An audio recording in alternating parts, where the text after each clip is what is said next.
nasty concrete, and it still looks good. And this is almost 6 months ago with a ball valve. Nothing to hide.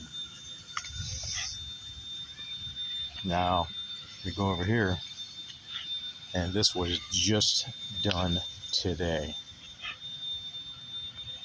Burn marks.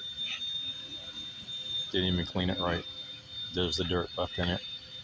This was a professional so-called company.